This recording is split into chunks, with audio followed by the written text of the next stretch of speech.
So, naimbangal daw tayo manan mga kaikit. Yes, mga kaikit. Kitain niyo mo. Naka-makeup ako today. Bumbumsog dagitoy. Rupak. But anyways, hindi yan ang isi-share ko mga kaikit. In fairness, nag-pretty ako today. Charet. Anyways, ito yung isi-share ko mga kaikit sa inyo. Kasi nga recently, may mga estudyante or mga chinututoran ako na nagdadala sila ng squishy. And 'di ba uso-uso yung mga squishy. Kaya naman, bumili tayo mga kaikit. Yes, of course. Hindi ko alam itong isa, pero ewan ko, pero kung sabi naman sa inad to cart ko, mga kaikit ay parang uri din siya ng squishy. But anyway, sa di mapisol-pisol mga kaikit. At ito yung ginatang ko. Nag-sale kasi sa Orange Shop, mga kaikit. Kita niyo mata nila, di ba? Kita niyo ata mga kaikit. So, ating mga kaikit nagbasikan, parang 4.5 cm sabi. And then, 33 ko lang siya nabili mga kaikit. So, nalukot ako na actually, nung isang araw pa to dumating, hindi sila sabay-sabay. And then, kita niyo, nagmurungan na sa mga kaikit. Ang first squishy natin, kita niyo naman ang kadugyutan sa marker ng mga kaikit. Pero anyways, ito pala yon. Ipisol-pisol mo nga kasta lang magay mga kaikit ko. Mamagyo, di ba mga kaikit? So, ato yun. Ato yung 33 gaya man. Tapos kung na may isang estudyante, ang sa palengke ata, parang 60 pesos yung pinakamura. So, 33 ko to nabili.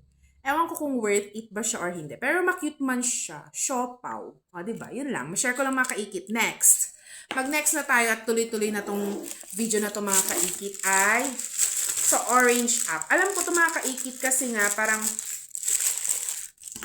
half ko siya nabili. Parang 80 pesos siya. And then, anong tawag doon? 80 pesos and then na ano na siya. Na, tawag nan mga kaikit. Na, nakalukatan ni Hanya exciting part doon. Charet. This kung content hindi natin nakita. Kung nanakas na mga kaikit, parang 85. 85 to, pero nag-sale siya ng 44. 44 pesos. Malaki na siya mga kaikit, 'di ba? Meron pang QR code. Ewan ko kung legit ito or what. Pero anyways, I don't mind kung original ba siya or hindi. Kasi nga, nakikurious ako. Meron pa ngayong nido. Sabi, ano yung nido? Gatas mo tiyang mga nido, mga kumare kong tunay. So, kunwari, hindi ko na lang nakita, kunwari, mga kaikit. Pero tignan nyo na lang.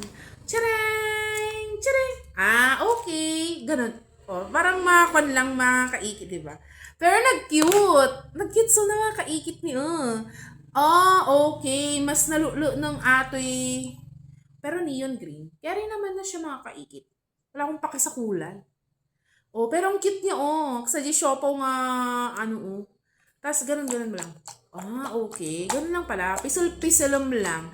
Nakaka-relax din naman pala. Kaya nagigets ko na ako. Compared naman dito, 44 ito, 33 ito. So, mas sulit nga ito mga kaikit. Kaso, awanan, ako 88 sale ng mga kaikit. Pero, perfect. Diba?